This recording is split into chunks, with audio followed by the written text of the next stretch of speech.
Vamos a continuar alabando al Señor con la predicación de su palabra y escuchando en esta mañana con un corazón dispuesto, y vamos a orar para que el Señor dirija este tiempo y por su Espíritu Él obre en cada uno de nosotros. Señor, gracias por tu misericordia en nuestras vidas, Señor, en aquellos que tú nos has hecho ver nuestro pecado. Por la obra de tu Espíritu Santo nos has mostrado que a causa de nuestro pecado somos enemigos tuyos, somos rebeldes a tu gloria. Señor, andamos en nuestros propios caminos, en nuestra propia necedad. Adorábamos a la creación en lugar de adorarte a ti, el Creador. Señor, pero un día tuviste misericordia de nosotros. Señor, nos abriste los ojos para ver nuestra condición. Nos abriste nuestros ojos, Señor, espirituales, para poder entender, comprender las consecuencias de nuestra condición pecadora. Señor, te habíamos ofendido tu santidad preciosa. Habíamos rebelado contra tu autoridad suprema y soberana. Y en esa condición, Señor, estábamos destinados a la condenación y apartados de ti, separados de toda tu gracia.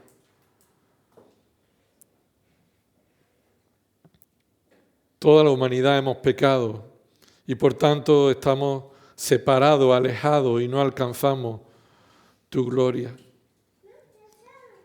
Eso nos lleva, Señor, a considerar que la eternidad, Señor, el lugar donde nos corresponde estar por nuestro pecado, es apartado de ti en el sufrimiento eterno, en el infierno. Señor, pero has tenido misericordia de nosotros. Por gracia, Padre, tú enviaste a tu Hijo Jesucristo, quien siendo Dios se hizo hombre, y naciendo como un hombre igual a nosotros en nuestra condición de la carne, pero sin pecado en Él, vivió una vida perfecta. Tu Hijo Jesucristo, Señor, quien reveló la gloria de Dios, quien siendo Dios mostró la gloria del Padre. Señor, queremos adorarte, Señor, porque tú enviaste a tu Hijo Jesucristo para que podamos conocerte, podamos ver el Dios creador hecho hombre, haciéndose visible y manifestar la gloria del Dios verdadero. Señor, te alabamos porque tú también lo enviaste para que Él ocupara el lugar de los que tú habías escogido salvar.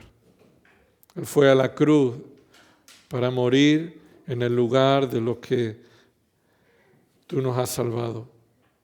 Aquellos que tú has salvado en el pasado y tú seguirás salvando, Señor, por medio de la muerte y la resurrección de Cristo. Y Señor, venimos delante de tu palabra para poner nuestros pensamientos centrados en tu gloria, en la gloria de Cristo. Señor, queremos ser expuestos a el poder de tu palabra, que tiene poder para penetrar en nuestro corazón, nuestra mente, y revelar lo que a los ojos del ser humano está escondido. Pero tú eres el único que por medio de tu palabra puedes hacernos saber nuestra condición y poder comprender tu gloria.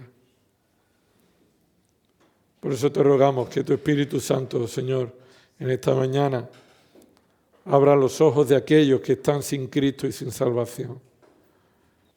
Que tú también, Señor, obres para que aquellos que ya hemos sido salvados podamos conocer, Señor, las implicaciones que la salvación debe traer y traen a nuestra vida. Por eso, Señor, te pedimos, Padre, que sea tu Espíritu Santo quien use tu palabra para que Cristo sea exaltado en medio de nosotros.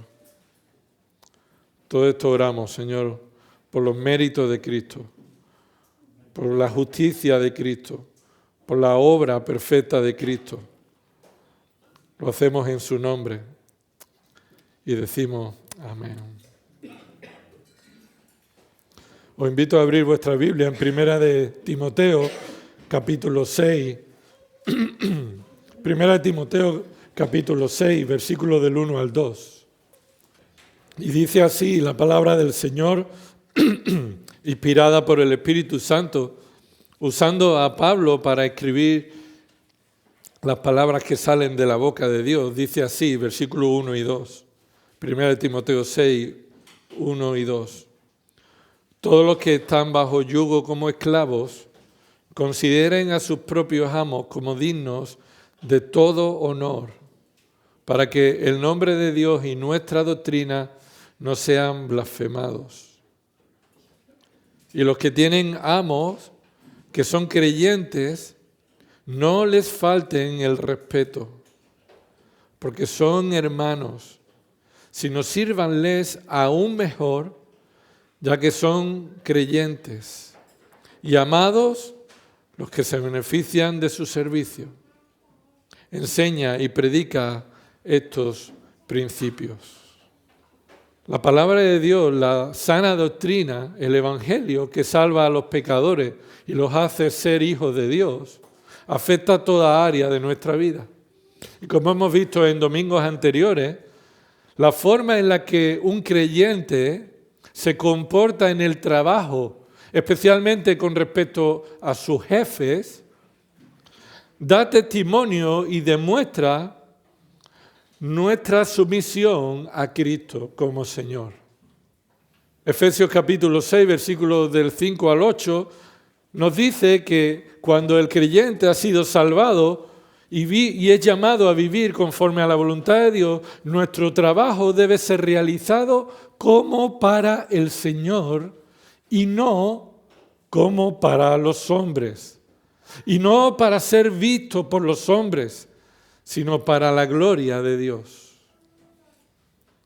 Así que la humildad, la mansedumbre, la gratitud y la honra deben mostrarse no solamente hacia Dios en nuestro culto de un domingo, sino debe mostrarse también en el área de cómo enfrentamos la bendición del trabajo y cómo nos comportamos en relación con aquellos que Dios ha puesto sobre nosotros como la autoridad en el trabajo.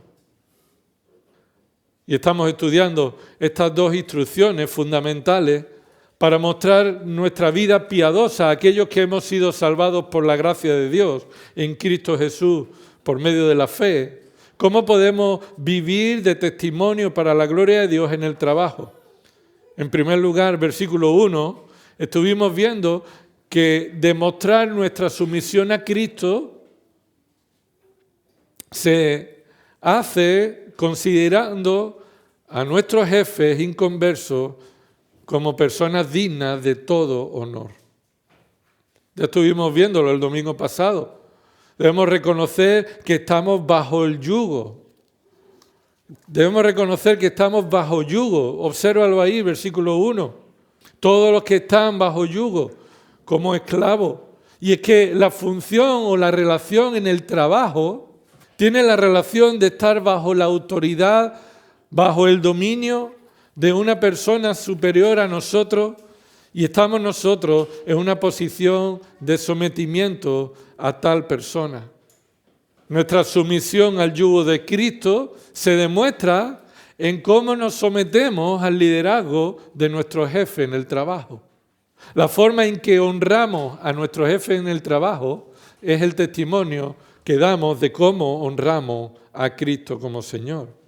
Toda autoridad que hay puesta en la tierra ha sido establecida por Dios y no hay autoridad que no venga de parte de Dios. Y el punto aquí es que todo esclavo que es creyente debe servir de una manera ejemplar a su amo, mostrándole honor. Y obsérvalo ahí en el versículo 1, que esto implica que debemos identificar una relación particular con nuestro amo. Obsérvalo, versículo 1. Consideren a sus propios amos. Recuerda, como un repaso del domingo pasado, esto de sus propios amos se refiere a una relación personal, una relación particular. No, los trabajadores están en una posición en la que deben hacer caso a todos los que son jefes de alguna empresa. Nos está indicando que los esclavos están sometidos a los amos en general, como si esto fuera una escala social con respecto a los demás hombres, sino que uno debe considerar su relación bajo la autoridad de su jefe y así mostrar el honor. Y observa lo que dice el versículo 1. Considera, ese es el mandato, considera a tu propio amo como digno de todo honor. Y este debe ser el valor que tú debes tener de tu jefe. Ya sabemos que esto es solamente posible por medio del Evangelio. Que un trabajador pueda ver a su jefe, alguien digno de todo merecimiento, de respeto. Y que nuestro trato hacia él muestre que lo consideramos como alguien que merece todo respeto. Esto solo es posible por medio del Evangelio y de la obra del Espíritu Santo en nosotros. Los creyentes en Éfeso estaban tratando con desprecio a sus amos no creyentes. Y no necesariamente a los que eran ariscos, a los malos, sino más bien también por una actitud de soberbia a los jefes en toda situación, sea como fuere. Y el mandato aquí de Dios para el creyente es que tú consideres a tu jefe como alguien que merece todo tu respeto. Y debes tratarlo así, debes hablarle así, debes considerarlo así. Debes considerarlo como vemos el testimonio de José en el Antiguo Testamento. José fue vendido por sus hermanos a los ismaelitas y llega a Egipto y el comandante de Faraón, Potifar, lo compra como esclavo y lo pone al servicio de su casa. Y este hombre ve que José, la mano de Dios está sobre él y todo lo que José hace prospera.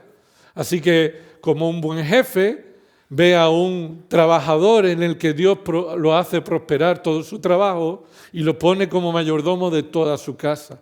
José, aunque es mayordomo de toda su casa, entendía que eso no incluía a la mujer de su jefe, la cual quiso tentarlo para acostarse con él. Así que José respetó a su jefe y él dijo: mi amo ha puesto todas las cosas en mi mano, excepto a ti, y no voy a pecar contra mi amo. Aún así, el testimonio de José estaba mostrando que por encima de todo José temía a Dios. No iba a pecar contra Dios, deshonrando a sí mismo también aquello que su jefe le había puesto como responsable. Así debe ser nuestro testimonio, nuestro trato, nuestro comportamiento con respecto a nuestro jefe. Debemos honrarlo en todo. Seguramente que tendremos razones para ver que Él no nos honra a nosotros, pero el mandato es claro. Debemos honrar aún a los que son malos. Y esto no solamente con respecto a los jefes, sino todos los creyentes somos llamados a comportarnos de esta forma con todos los que nos persiguen. El Señor Jesús dijo esto: bendecid a los que os maldigan. Y además, si tu enemigo te pide tu capa, ¿qué debes hacer? Dásela. La actitud de los creyentes frente a los que se portan bien con ellos, pero también frente a los que son enemigos suyos, no es defender sus intereses, su gloria, su honor, sino mostrar continuamente Un testimonio humilde, sometido, de buen comportamiento, sin devolver mal por mal. Ahora, ¿qué está en juego? ¿Por qué este mandato a los creyentes de honrar a su jefe como alguien digno, merecedor de todo respeto y honor? Y observa, aquí tenemos la respuesta. Observa el versículo 1. El propósito por el cual debemos respetar a nuestro jefe, considerarlo como alguien que merece todo nuestro honor. Versículo 1 dice, ¿para qué? Cuando encuentras en la Biblia un para, la mayoría de ellos te están diciendo que te pares. No es ese el significado, pero es importante que veas ese para como un propósito, como el propósito, como lo que estamos procurando, la razón por la que Dios quiere que lo hagamos.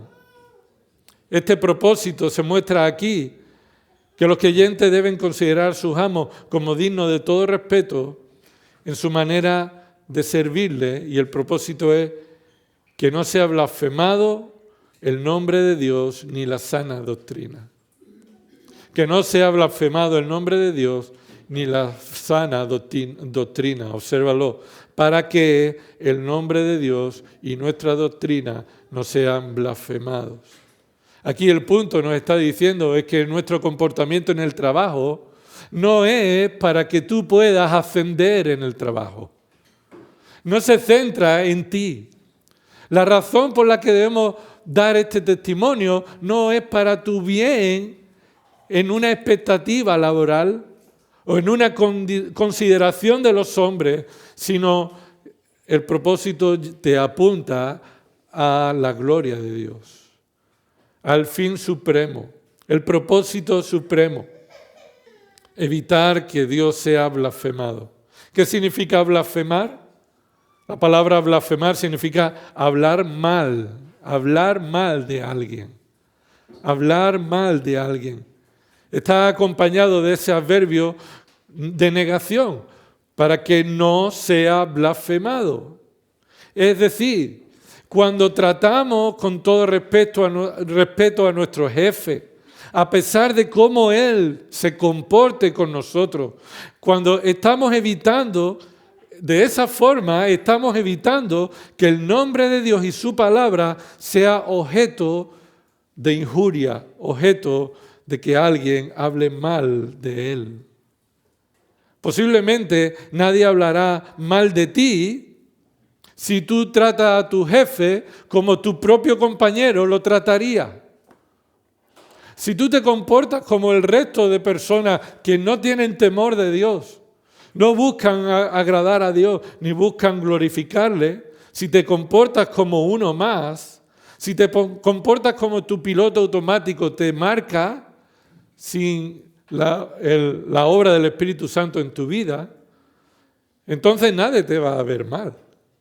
Nadie te va a ver mal porque estás haciendo lo mismo que ellos.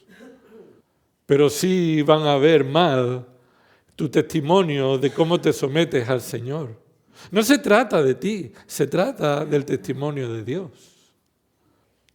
Yo recuerdo, para vergüenza mía, en un trabajo en el que estuve, estábamos todos los trabajadores reunidos y nuestro jefe nos dijo los cambios que iban a suceder en el trabajo y allí públicamente nos habló de las condiciones de trabajo que cambiaban y yo le falté el respeto a mi jefe. Hermano, soy consciente que le falté el respeto a mi jefe hace 2 semanas. Hace 2 semanas, estudiando este texto, meditando en la palabra de Dios. Hasta el momento yo siempre pensé que hice lo que tenía que haber hecho, lo hice. Y orgullosamente pensé que estaba defendiendo mis derechos y los de mis compañeros. Me pagaban un dinero por poner mi vehículo, decían que ya no iban a pagar eso.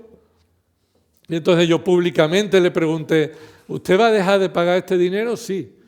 Pues entonces que usted sepa que yo no voy a poner más mi coche. Eso parecería un acto adecuado, pero falta de respeto a mi jefe. públicamente. Hablé públicamente delante de todos los compañeros sin respeto a ese hombre. Yo creía que tenía razones para hacerlo. En lugar de coger y ir a su despacho en privado y hablar las cosas con respeto y decirle, mire, estas son mis situaciones, y hablar con respeto, yo lo hice públicamente. Yo soy consciente de eso porque el Señor por su palabra me hace convencerme de mi pecado.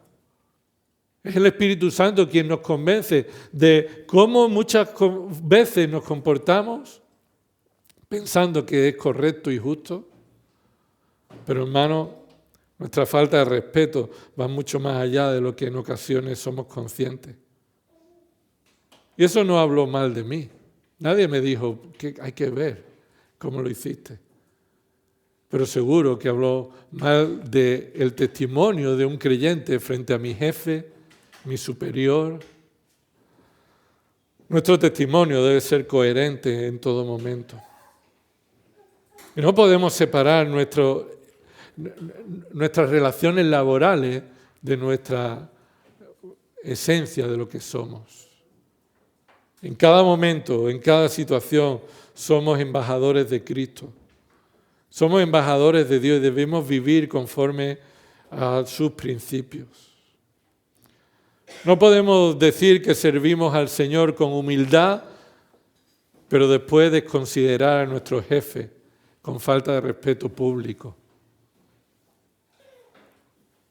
¿De quién debemos evitar que se hable mal? ¿De nosotros?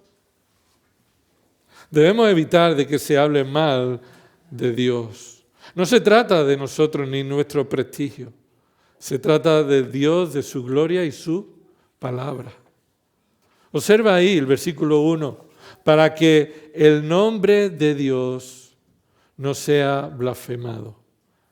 El nombre de Dios se refiere al prestigio de Dios, el testimonio de Dios, la consideración de Dios, lo que Dios es. La fama de Dios. Lo que tú haces afecta a la fama de Dios. Y Dios es perfecto. Y Dios es santo, justo. Él no ha hecho ni nunca hará nada digno de que podamos hablar mal de Él. Pero tú y yo sí. Tú y yo estamos continuamente expuestos a la situación en la que, dependiendo de cómo nos comportemos, podemos traer deshonra a Dios. Hermano, si deshonras a tu jefe, deshonras a Dios. Si no honras a tu jefe como alguien digno de todo honor, estás deshonrando a Dios, porque este mandato proviene de su autoridad. Y no solamente deshonras a Dios desobedeciendo este mandato, sino que así estás mostrando cómo es el testimonio de tu sometimiento al señorío, a la autoridad de Cristo. Observa el capítulo 5 de 1 Timoteo, versículo 14. Dice ahí, por tanto quiero que las viudas más jóvenes se casen, que tengan hijos, que cuiden de su casa y no den al adversario ocasión de reproche. Esta es la misma idea, es la misma forma, las mismas consecuencias. Cuando una viuda no se mantiene en su testimonio de fidelidad, en su compromiso, sino que, como hemos visto anteriormente en ese párrafo, están ociosas, sin hacer nada, van de casa en casa, son charlatanas, entremetidas, hablando cosas que no son dignas, entonces eso da ocasión al adversario de reproche. Esta blasfemia o este reproche vendría de parte de aquellos que son enemigos del Evangelio. Aquellos que están deseando buscar una oportunidad para hablar mal de Dios usando nuestra actitud, usando nuestra desobediencia, usando nuestro pecado. En 2 de Samuel, capítulo 12, versículo 14, David pecó con Betsabé, una mujer que no era su esposa, y una mujer que tenía un esposo.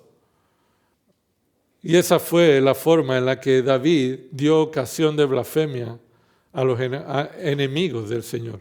Dice 2 Samuel 12, 14. Sin embargo, por cuanto con este hecho, y se refiere al pecado de adulterio y de asesinato, por cuanto este hecho has dado ocasión de blasfemar a los enemigos del Señor, ciertamente el niño que te ha nacido morirá.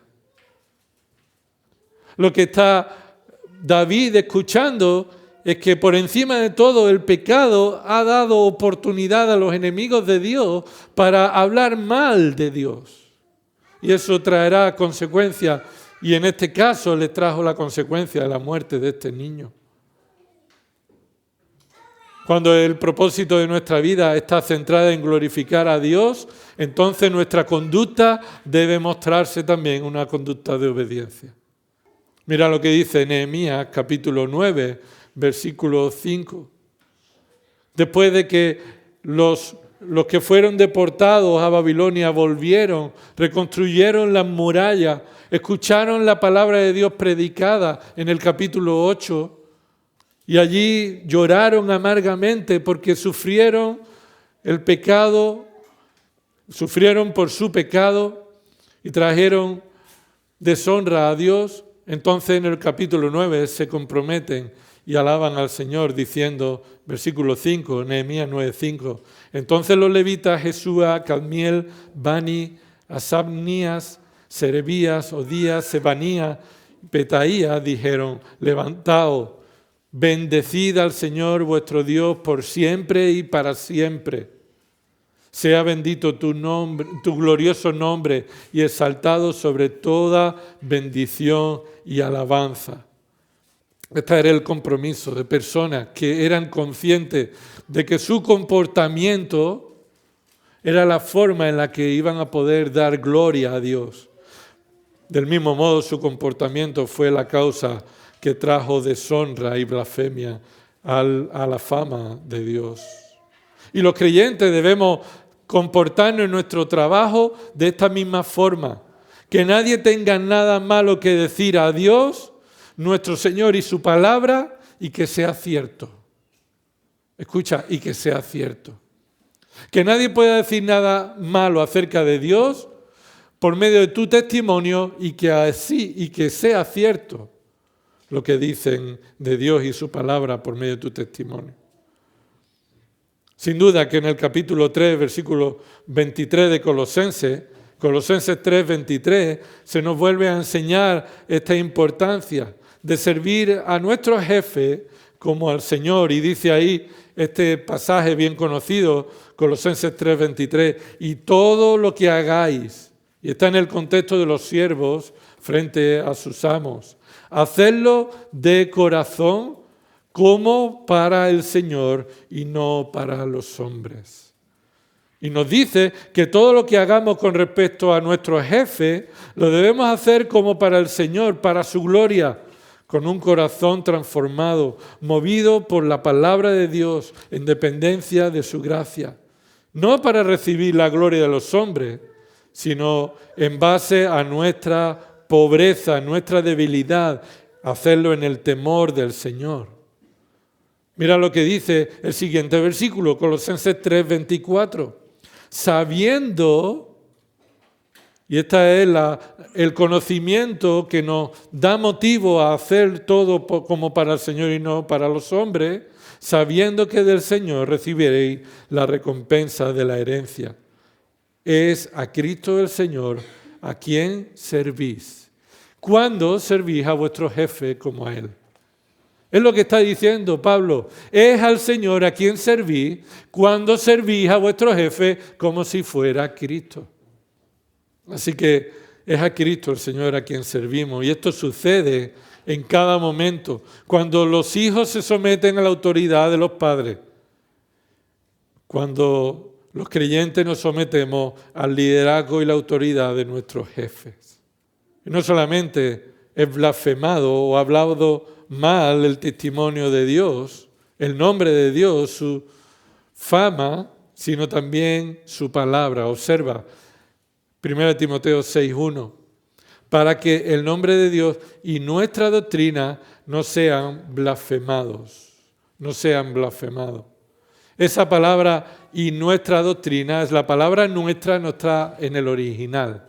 No está en el original. Se entiende que el traductor la pone para diferenciar la doctrina sana de la doctrina falsa en el contexto de esta carta. Ahora, lo que está diciendo es que no solamente está en juego la fama de Dios, sino también la fama de la palabra de Dios. Como vivimos o cuando vivimos de manera contraria a la palabra de Dios, entonces traemos mal testimonio, ocasión de blasfemia a la misma palabra de Dios, que decimos que nos sometemos. Decimos que nos sometemos a la palabra de Dios, pero en nuestro trabajo demostramos lo contrario. Necesitamos, por tanto, temer a Dios y temer a su palabra. Observa ahí de nuevo ese propósito que debemos buscar, que no sea blasfemado ni la palabra de Dios ni su fama. Esa blasfemia es decir injuria, profanar, es decir, hablar mal de lo que es santo. Hablar mal de lo que es santo. Y ese verbo en realidad está en singular. Obsérvalo en tu Biblia. No sean blasfemados. En tu Biblia está traducido en plural, ¿verdad? En el original está en singular. Porque la palabra de Dios no se puede separar de la persona de Dios. Aquello que trae blasfemia a Dios, trae blasfemia a su palabra. Entonces, cuando nuestra actitud en el trabajo muestra deshonra a nuestro jefe, estamos trayendo oportunidad de que se hable mal de lo que es santo, de Dios y su palabra. Es más, ese verbo, observa que dice ahí, no sean blasfemados, es un verbo que está en una voz pasiva. ¿Qué significa voz pasiva? Significa que tú no estás participando en esa acción, que son otros los que lo hacen. No eres tú quien blasfema. Tú das oportunidad a que otros blasfemen. Esto entonces está indicando que nuestro propósito es evitar que otros blasfemen con razones usando nuestro testimonio. Acompáñame a Romanos capítulo 2 para ver un poco sobre este tipo de blasfemia. Observa Romanos capítulo 2, versículo 23. Romanos 2, 23. Aquí en el contexto Pablo está hablando sobre la actitud de aquellos que son judíos y por considerarse judíos, muchos de ellos estaban equivocados pensando que eran mejor que los gentiles, que no eran judíos. Y entonces establecían enseñanzas de cumplir las normas y la ley de los judíos para demostrar que son creyentes y son merecedores de la salvación.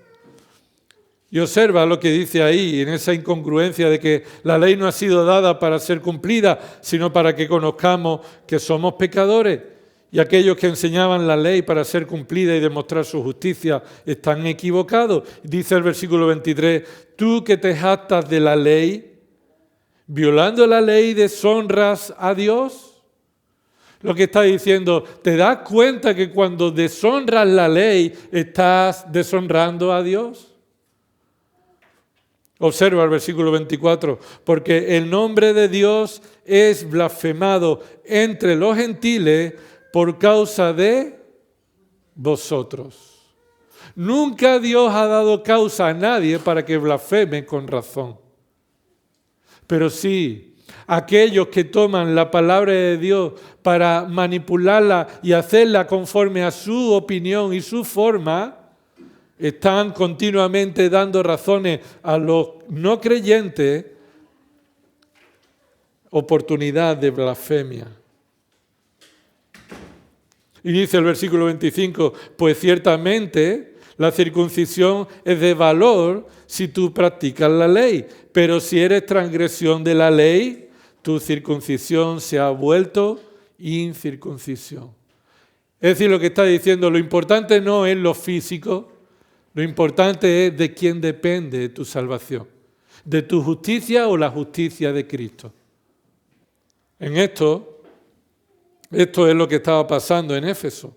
Estos judaizantes estaban enseñando y estaban identificándose como creyentes, discípulos de Cristo, pero ellos creían que podían cumplir la ley, que para eso había sido dada la ley, para que aquellos que ahora son salvos puedan cumplir la ley y demostrar así que son verdaderos creyentes, pero en realidad estaban incumpliendo la voluntad de Dios al no mostrar dependencia de la justicia de Cristo, humildad, sumisión, amor y obediencia a la palabra de Dios en dependencia de su gracia. Y deberían honrar a sus amos, pero ellos lo menospreciaban. Y tal testimonio de ser un discípulo de Cristo, pero tratar con deshonra a los hombres, a nuestros jefes inconversos, es solo motivo de blasfemia contra Dios y su palabra. Y el responsable eres tú. El responsable soy yo. Pasemos al versículo 2. Pasemos al versículo 2. Observa lo que dice el versículo 2 de 1 Timoteo 6. Y los que tienen amos que son creyentes no les falten el respeto, porque son hermanos. Si no sírvalen aún mejor, ya que son creyentes y amados los que se benefician de su servicio. Aquí tenemos la segunda forma en la que se nos manda a los creyentes a vivir una vida piadosa en el trabajo. No solamente demostramos nuestra sumisión a Cristo considerando a nuestro jefe inconverso como alguien respetable, sino también demostramos nuestra sumisión a Cristo cuando consideramos a nuestros jefes creyentes como a alguien que debemos servir especialmente. Como a alguien que debemos servir especialmente. Y este es el testimonio de un discípulo fiel. Un discípulo fiel de Cristo no trae blasfemia a Dios y a su palabra, sino que recibe sobre sí mismo la blasfemia por medio de mentira y calumnia. Observa conmigo, antes de entrar ahí, 1 de Pedro capítulo 2. 1 de Pedro capítulo 2. Perdonadme que me he saltado un detalle importante sobre la blasfemia que acabamos de terminar antes de entrar en el versículo 2. 1 de Pedro capítulo 2, versículo 12. Mantened entre los gentiles, y esto se refiere entre los inconversos, una conducta irreprochable, es decir, una forma de comportaros que nadie pueda acusaros con razón, a fin de que en aquello que os calumnian como malhechores, ellos, por razón de vuestras buenas obras, al considerarlas, glorifiquen a Dios en el día de la visitación. Observa que ahí Pedro está mandando a los creyentes que no deben procurar que siempre hablen bien de ellos, porque esto no va a suceder. Porque va a haber ocasiones en las que van a calumniarnos y nos van a decir que somos malos. Y es lo que ahí Pedro está diciendo, versículo 12, a fin de que en aquello que os calumnian como malhechores. Los creyentes eran acusados como personas malas. Y eso era una calumnia era una mentira, una acusación falsa. Así que eran considerados como alguien malo, pero no porque ellos hubieran dado razón, sino ellos estaban todo lo contrario, mostrando buenas obras.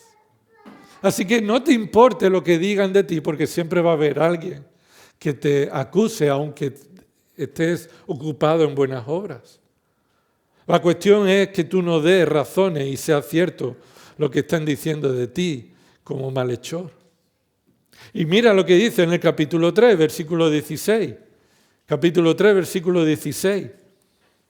teniendo buena conciencia para que en aquello en que sois calumniados, y esto de nuevo es hablar mal de nosotros mintiendo, sean avergonzados los que difaman vuestra buena conducta en Cristo.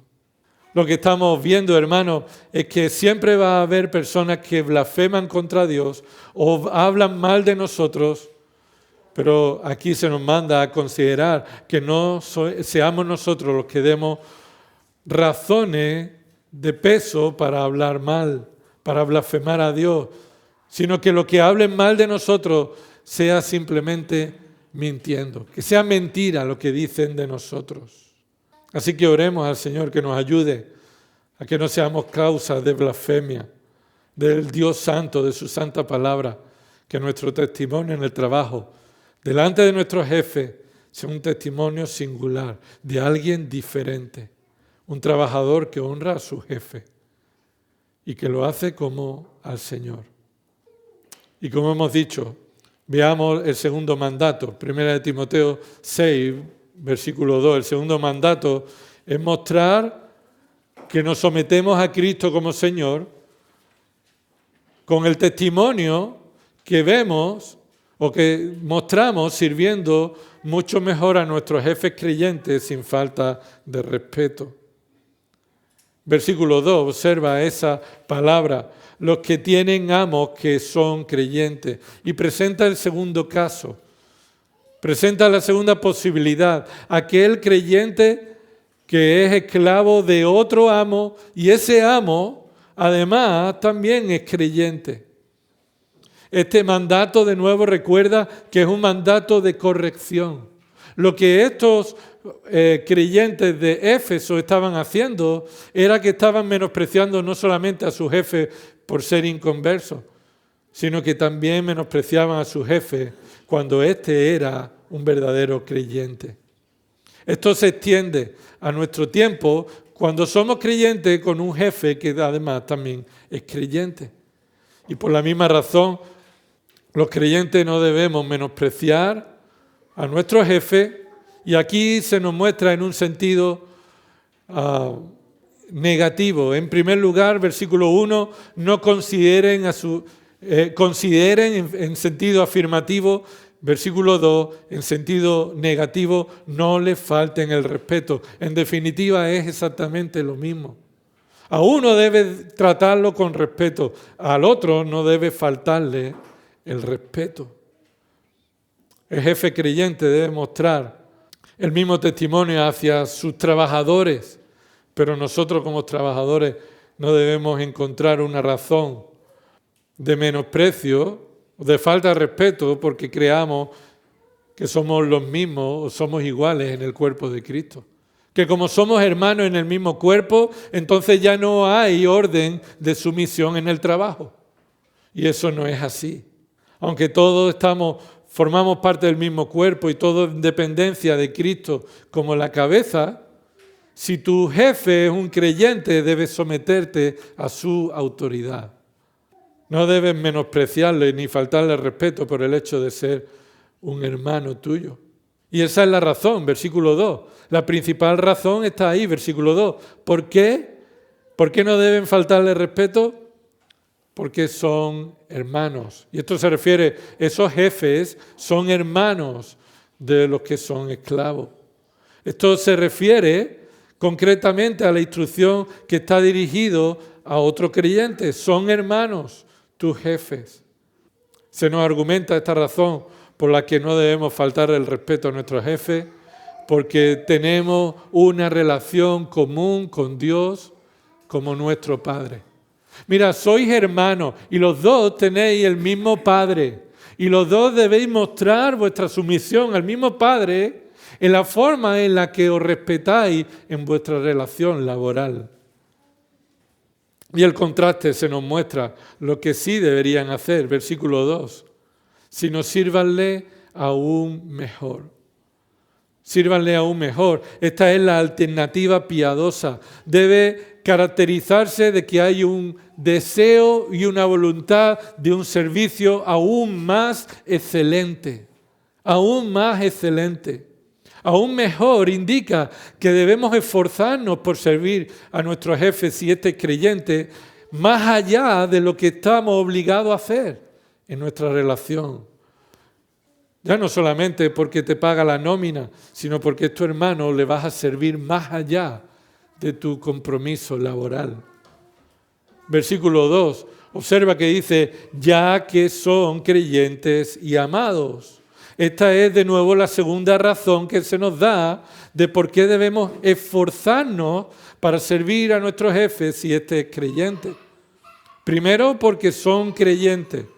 Y eso habla de su condición de personas que creen en la palabra de Dios y en Cristo como Salvador.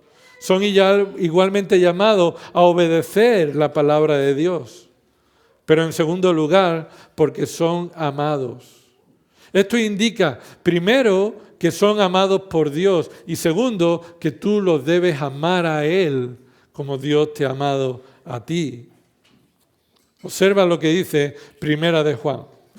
Ven conmigo a Primera de Juan, capítulo 4. Primera de Juan, capítulo 4. Versículo 19 dice, nosotros amamos, eso es un amor singular que no tienen los no creyentes. Nosotros tenemos capacidad para amar. ¿Por qué? Porque dice Él, y se refiere a Dios, Él nos amó primero. Por el amor que Dios ha tenido con nosotros, no por el valor que tenemos ni lo que merecemos, sino por un amor de gracia. Por ese amor es que ahora nosotros podemos amar con un amor singular. Y observa el versículo 20. Si alguno dice, y esto se presenta una suposición, una simulación de una situación que puede darse en nuestra vida, que alguno diga, yo amo a Dios. Eso es lo que dice esa persona. Si alguno dice, yo amo a Dios, esto es sinónimo, yo soy creyente, soy un discípulo de Cristo. Pero, observa, y aborrece a su hermano, y su comportamiento hacia su hermano es lo contrario del amor, entonces es un mentiroso. Eso es lo que dice la palabra de Dios, es un mentiroso. Y la mentira no puede ir por dos lados, la mentira solamente tiene un camino aquí. Que ha mentido en lo que ha dicho. ¿Y qué ha dicho? Yo amo a Dios. Eres un mentiroso cuando dices que amas a Dios, pero tu actitud hacia tu hermano no es la del amor, sino el aborrecimiento, la falta de respeto. Y observa la razón, versículo 20, porque el que no ama a su hermano a quien ha visto, no puede amar a Dios a quien no ha visto. Lo que está diciendo es que nuestro amor a Dios es fruto de la fe, y si es fruto de la fe que Dios nos ha dado, mucho más tenemos capacidad para amar a aquel que tenemos delante de nosotros.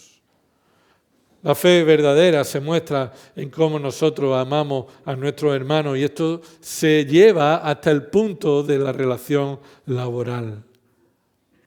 Porque son hermanos, porque son creyentes, porque son amados los que se benefician de su servicio.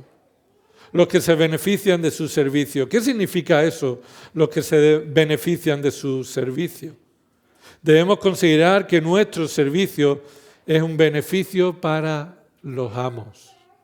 Lo que le está diciendo Pablo a Timoteo, que debe enseñar a todos los creyentes, es que cuando tú trabajas para un jefe que es creyente, tu trabajo se ha convertido en un servicio. Y un servicio que busca el beneficio de tu jefe. Reconoce que le sirves. Que ya no es por el dinero, que ya no es por la nómina que vas a recibir, que vas a dar un testimonio aún más allá de tu relación laboral, vas a hacerlo en una actitud de servicio y estás reconociendo que merece que Él sea enriquecido por tu servicio. No debemos tener envidia ni menosprecio de que nuestro trabajo produzca beneficio a nuestro jefe. Es que ¿cuánto gana mi jefe por mi trabajo? Y la actitud de un creyente debe ser: voy a trabajar para su beneficio.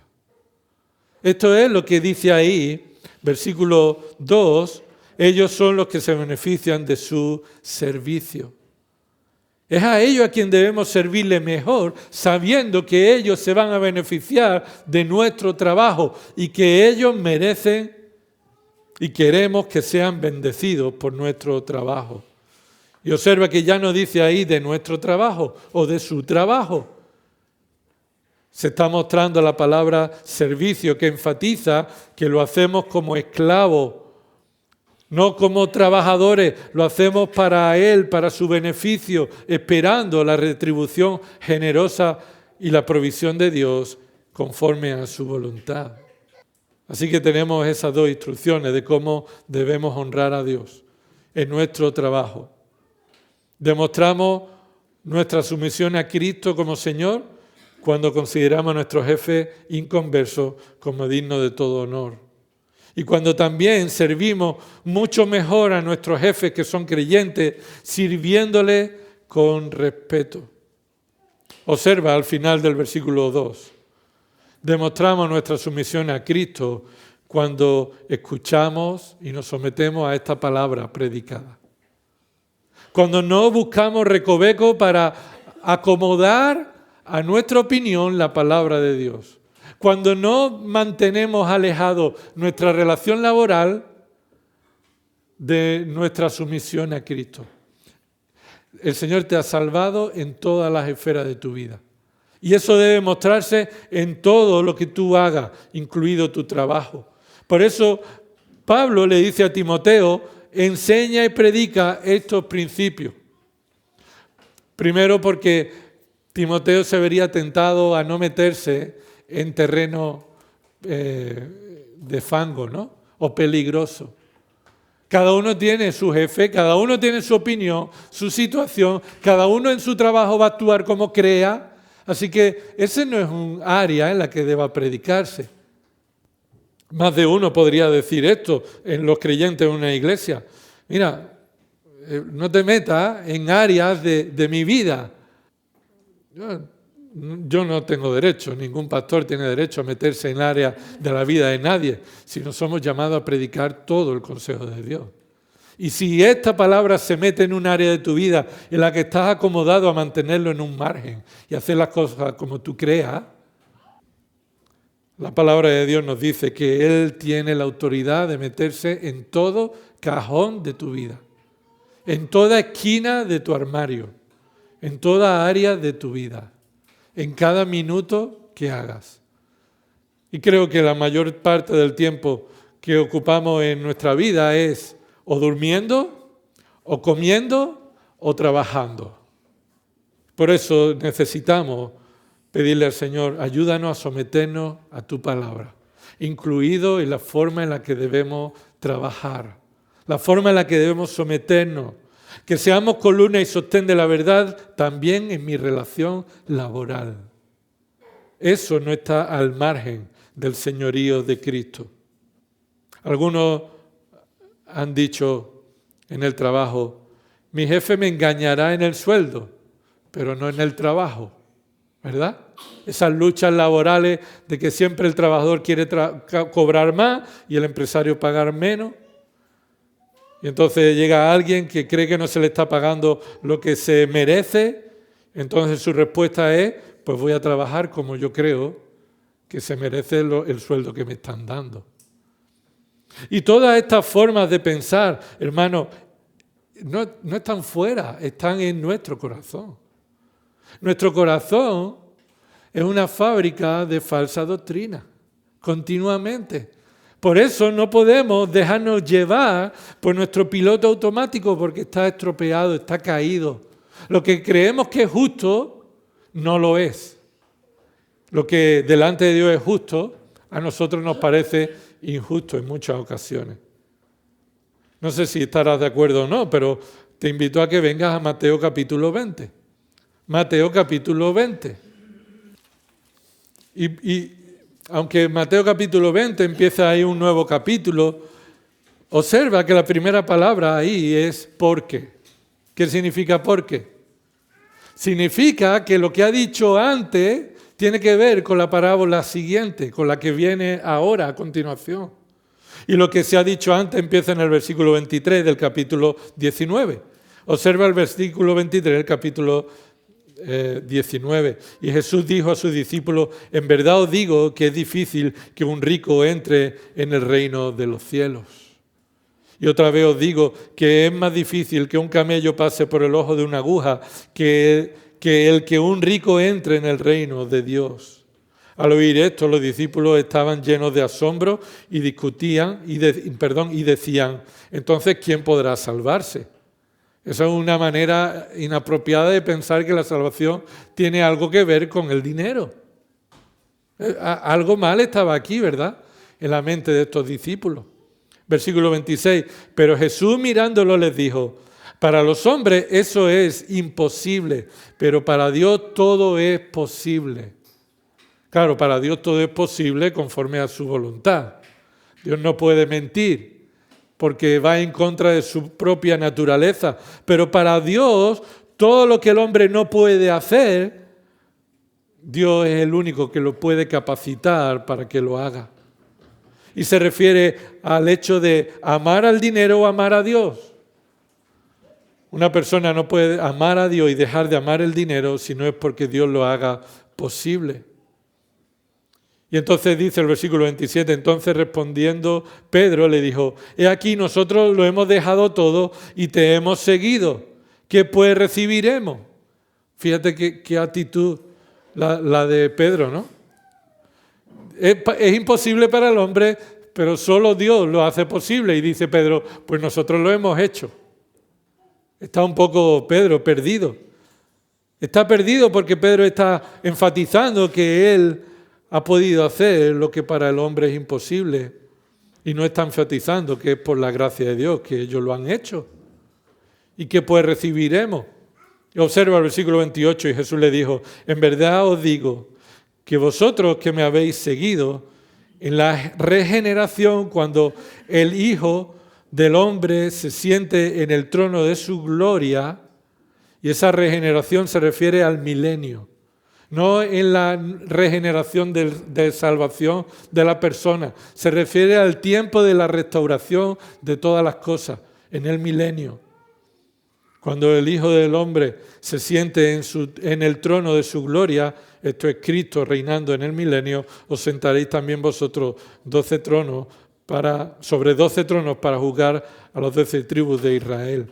Y todo el que haya dejado casa, o hermano, o hermana, o padre, o madre, o hijo, o tierra, por mi nombre, recibirá 100 veces más y heredará la vida.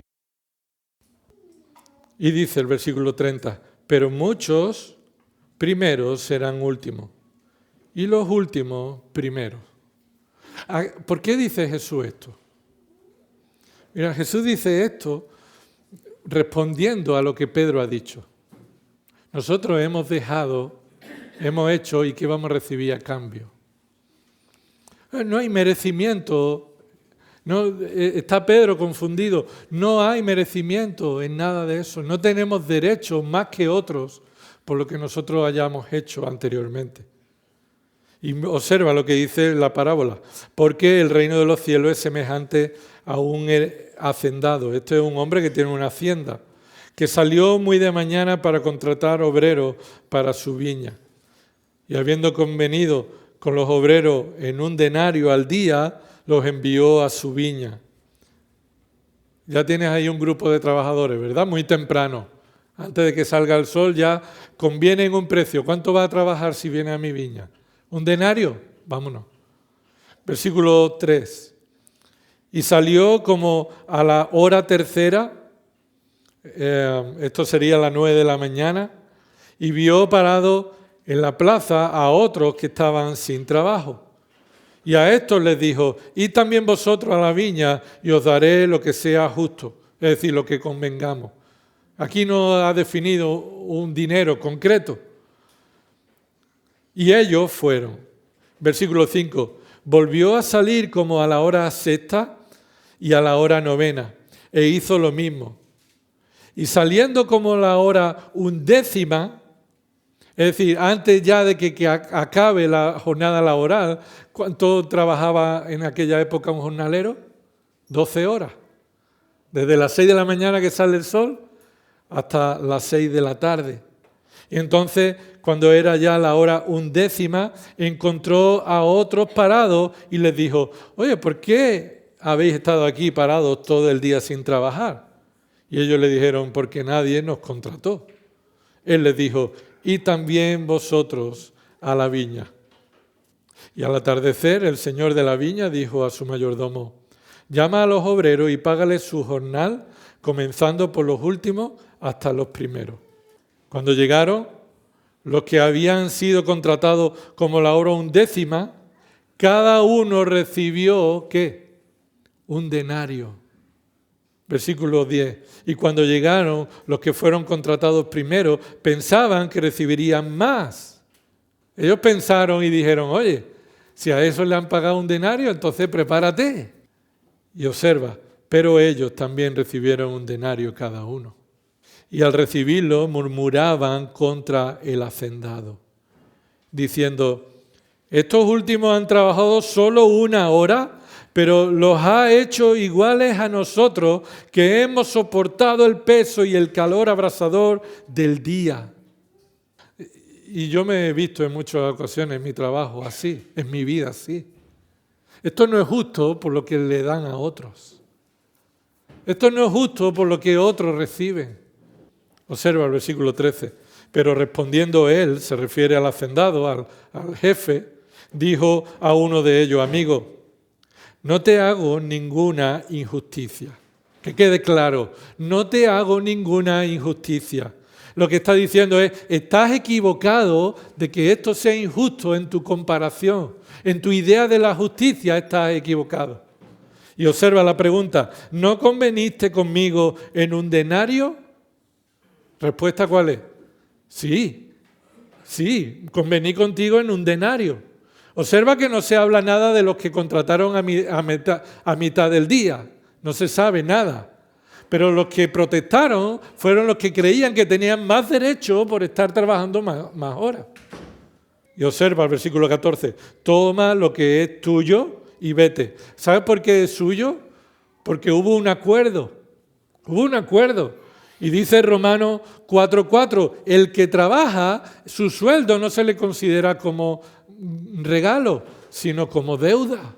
Es una deuda del empresario hacia el trabajador pagarle lo acordado. Toma lo que es tuyo y vete. Pero dice, observa, pero yo quiero darle a este último lo mismo que a ti. Y aquí viene el punto tremendo. 15. ¿No me es lícito hacer lo que quiero con lo que es mío? ¿O es tu ojo malo porque yo soy bueno? Y hermano, aunque esto se aplica a las bendiciones de la salvación, que los judíos pensaban que ellos merecían más que otros por su sufrimiento, por lo que ellos soportan, tiene mucho que ver con la forma en la que tú y yo consideramos la justicia y la injusticia en nuestra vida. Y en el trabajo, en muchas ocasiones, actuamos de manera pecaminosa, dejándonos llevar por una idea de justicia equivocada. Le es lícito a ese empresario darle otra cosa diferente por un trabajo de 1 hora. ¿Qué dirías si tu jefe le pagara lo mismo que te paga a ti a otro que va 1 hora al día, simplemente? Esta es la respuesta agradable delante de Dios. Bueno, si este empresario quiere darle eso, es suyo. Pero es justo que yo trabaje por lo mismo, por el mismo dinero, más horas. Es lo adecuado.